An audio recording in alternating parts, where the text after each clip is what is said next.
Hi, the SI meteorologist Paul Dorian here on Thursday, January 3rd, a very chilly morning here in the Mid-Atlantic region and throughout the northeastern part of the country, perhaps the coldest morning yet this season. Temperatures about 20 below right now in upstate New York. Saranac Lake at the last hour had 20 below zero. Those temperatures are quite common up in northern New England, all the way down here in the Philly suburbs. We were down near 20 degrees early this morning. Quite a chilly morning. It looks like it'll stay below normal for the next few days. There will be some moderation in temperatures, however, next week. Looks like the atmosphere will kind of relax for a while, perhaps while it reloads for a resurgence of cold air come the middle part of the month and the latter part of the month. There is a storm system we'll have to worry about a little bit for late Saturday night, early Sunday. The models keep the moisture associated with the storm off the coast, but I think there's a chance that as we get closer and closer to the event, some of that moisture could back into the Mid-Atlantic region. Therefore, there could be a little bit of light snow in the Mid-Atlantic late Saturday night, early Sunday, possibly even mixed with rain in the southern part of the Mid-Atlantic. So we'll monitor that over the next couple of days. Well, last week we talked about the beginnings of a stratospheric warming event. This could have ramifications on the temperature pattern here in the U.S. during the middle and latter part of January. This is the very latest look at 10 millibars over the North Pole. That's way up in the atmosphere, the stratosphere. It's a temperature analysis map here. A very warm anomaly here on the Asian side of the pole. The pole itself situated right here. This little circle here represents the North Pole. So a warm anomaly here on the Asian side of the pole and a cold anomaly here. Basically the polar vortex here on the Canadian side of the pole. Interesting things are forecast to happen here over the next 5 or 10 days. Well, in fact, the current forecast goes from this situation to this in 5 days, where that warm anomaly moves over the North Pole, which is again situated right about here. It kind of displaces the polar vortex south towards on the Canadian side of the pole, and then in another 5 days we go from this to this. So it's a complete reversal really from what's going on right now. Again, back to this, and then 5 days later to this, and then finally 10 days from now the situation will look like this. That polar vortex kind of split into two on the Canadian side of the North Pole. Very warm air situated over the North Pole in 10 days. Sometimes this is a precursor for cold air intrusions into the middle part and eastern part of the country.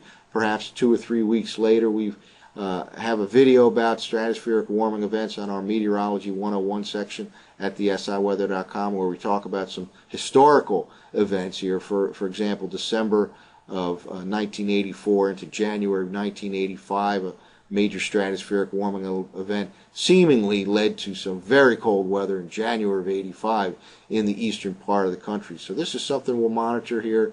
Definite changes in the stratospheric temperature pattern. Sometimes when the stratosphere warms up over the North Pole, the cold air is displaced to the troposphere in the northern latitudes, and then eventually that can be translated to cold air into the mid-latitudes. So we'll monitor the situation over the next several days.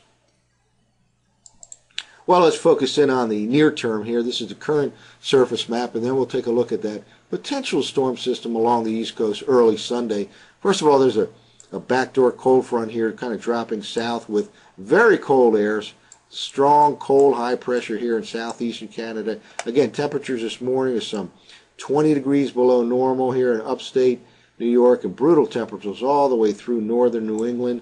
And way down here in the western suburbs of Philadelphia, down near 20 degrees this morning. Will stay below normal today, tomorrow, and Saturday as well. And then we'll have to take a look at that possible storm system along the East Coast for early Sunday. The only rain to speak of right now is situated here along the southeastern U.S.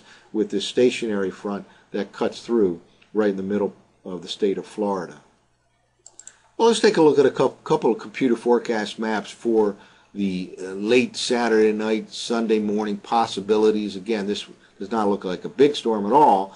In fact, right now the computer forecast models on average are not producing any precipitation here in the Mid-Atlantic region, but I think it's quite an interesting situation that warrants some attention certainly over the next couple of days. This is the 500 millibar map, the middle part of the atmosphere for Sunday morning from last night 0Z NAM model run.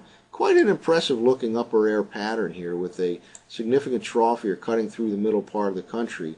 And this is certainly warrants some attention over the next couple of days. Now let's take a look now at the NAM forecast surface map for Sunday morning. And here's the surface map, and the NAM model does put most of the precip here southeast of the Mid-Atlantic region along the southeast coast, but it's even got a little bit of precipitation here that pretty much falls apart in the very latest model run here for the Mid-Atlantic region. Nonetheless, I think with that upper air pattern, it certainly warrants some attention, and we'll focus in on this over the next couple of days. But certainly for today, tomorrow, and Saturday, the dry, chilly weather pattern continues here in the Mid-Atlantic region. That's it for now. For the SIWeather.com, I'm the SI meteorologist, Paul Dorian.